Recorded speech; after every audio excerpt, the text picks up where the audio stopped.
Alright, hey guys, so it has been quite a few days here. I'm on cycle day 18, I think, right?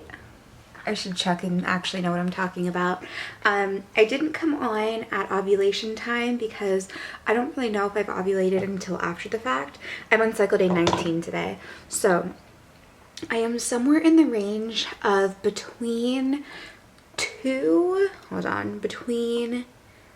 I'm like between 3 and 4 DPO, probably somewhere in that range. It's hard to know exactly, but I will show you guys my charts and stuff. But I definitely, I mean, it's hard to know, of course, what's going on till like after the fact, but at ovulation, I did have some actual ovulation symptoms, which I usually don't think that I ever do. I'm not one of those people that usually gets like a cramp that it's like, oh, I'm ovulating. But I did have pretty intense cramping actually, and it wasn't just on one side, it was just like the whole front of my body area, kind of like period cramps, but they were actually like really intense. They started in the evening of cycle day 14, was kind of crampy all night, and then they got pretty intense the morning of cycle day 15, and then just completely faded away and went away by the end of the morning. So it was kind of like maybe like a 12-hour cramping.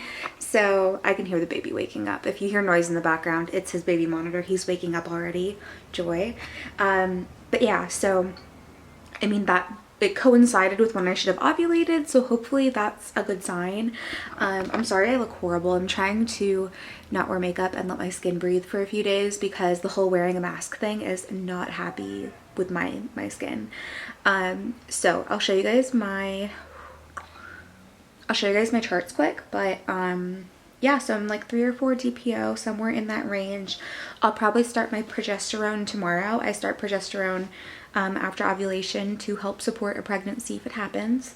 And I never updated, but after my fertility checkup, my blood work came back normal. So the issue with getting pregnant right now is just like an unexplained thing. She tested like my thyroid and something with my eggs, like I think to know like if I have good egg quality and stuff like that, and everything did come back normal so far. So just a little update from my fertility appointment, but I'm gonna show you guys my charts quick. I will say I'll talk about these more in the gosh, the focus is so horrible.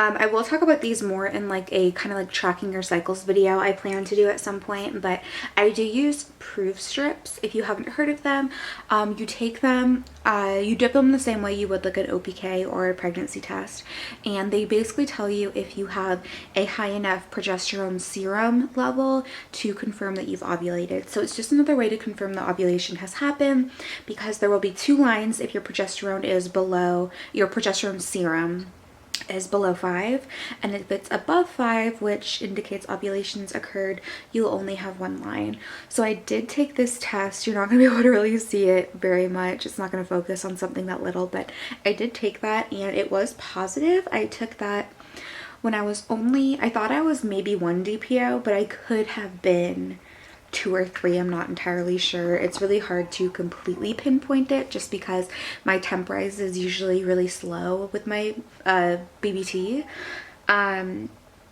If you guys are confused, I will do like a tracking your cycles video in the future if you're interested in that, where I can talk about the proof strips and BBT and like give you guys all the info on tracking your cycles, because if you haven't done it, this might sound confusing. But yeah, so I did confirm ovulation with that,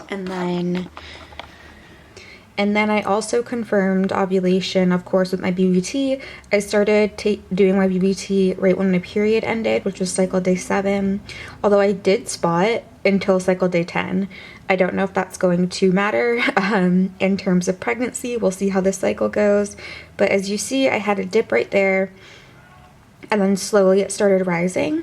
So my positive OPK was cycle day 14 and my peak was 15.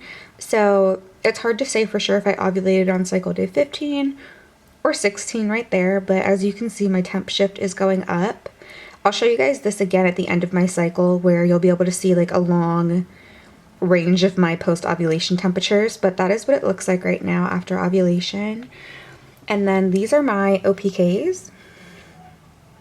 All right, these are my OPKs right here. They started getting pretty close to positive already at my evening cycle day 9, and they were almost equal cycle day 10 and 11, and then I don't know, I didn't put my 12 in, but they were almost positive since cycle day 9, and I finally got the actual equal positive on cycle day 14, and my highest peak was cycle day 15 in the morning. And then they kind of have stayed positive ever since, but I ran out of them, so I can't keep testing, which is probably a good thing. But this is just how I track the progression and how I track like as I'm getting close, and then when I get my positive, and then when I get like my peak highest OPK, and that's my proof strip right there. I love how I never make my bed before I start filming. Like, I never do it.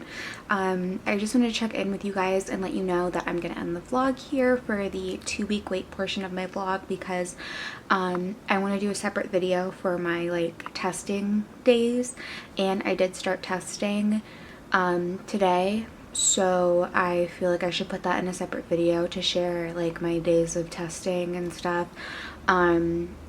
So if I get a positive, you guys see when, and all of that fun stuff, whatever. And yeah, I do want to also do a separate video for my 2-week wait, like symptoms or whatever.